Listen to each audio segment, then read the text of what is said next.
Okay, it's a little later in the day.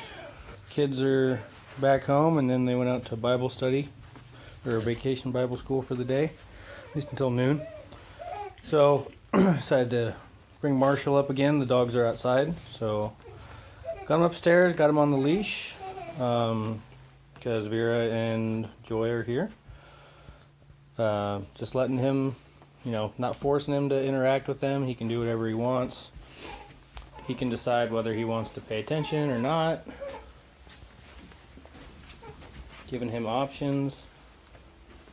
When he does interact, I am refocusing him so he just interacts for just a couple seconds. Make positive associations.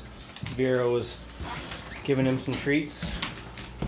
Throwing treats down to him on the floor. He was taking them, so he didn't seem to be too over threshold or over it at all.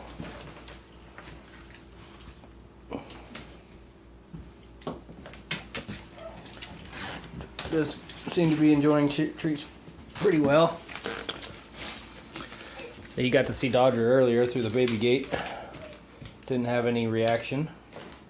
Just did really slow touch and goes. But I posted that video already. Well, really, I haven't yet, but by the time you see this one, I'll have posted the other one, and hopefully you'll see that one first.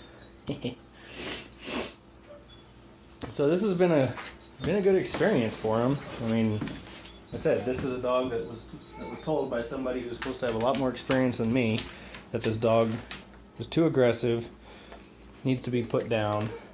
Now, I'm not saying that he's perfect and in any situation he's going to be all right. He's had 2 days to warm up to the situation. I've been flooding him with positives, with stimulation that he enjoys. Not saying that he will never show any reactivity ever again. That's not that's not what I'm saying. That's not what I ever tell anybody, any of my clients.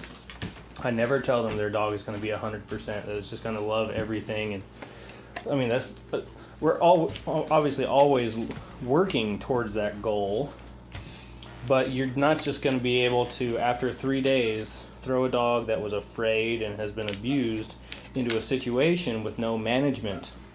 This right here is a management tool. I am not allowing him to roam and get into a situation that he cannot get out of, or that I feel that would be over threshold for him.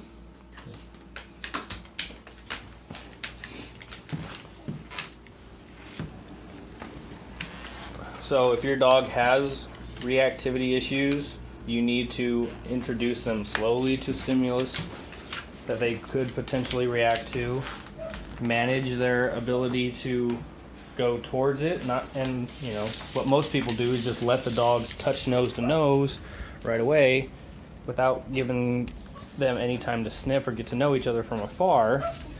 And you have to realize that on the end of that nose, on the other end of that nose, is a row of teeth. And people just letting their dogs go nose to nose is very dangerous. I mean, I had one in the shelter where a dog, these people walked in with a dog they found and walked right over to a dog that I was holding on a leash, and that dog latched out and latched on the other dog's nose just quick as a wink. And that's people's idea is let them sniff each other. No, you don't let them sniff each other. I'm not just gonna let him go up to Vera and just not right away. I mean, she's interacted with him a couple times. She flicked him treats. He said, hey, she gives me good stuff too. But I'm not going to let him just go up to her. So they're in the same room now.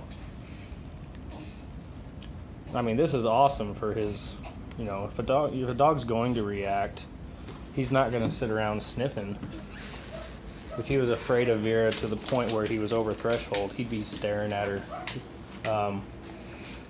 So I'm not too worried about this. I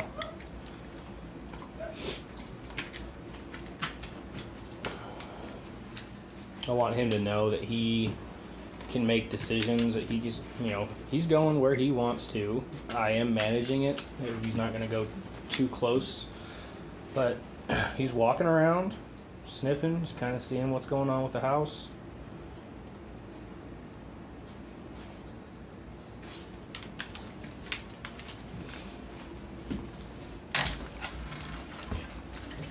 So, alright, another good experience here for him. So, I'm getting back down in the basement, get my dogs inside 'cause it's pretty cool. Come on, Marshall. Good boy. Let's go.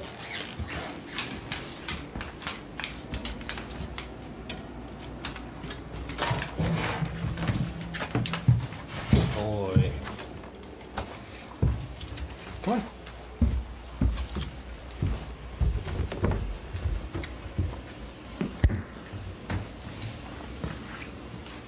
Oops. They get the bone. Get the rest of these in this food bowl. I mix it up so he's got to hunt for it if he wants the good stuff, and usually he gets the other stuff too. Okay, awesome.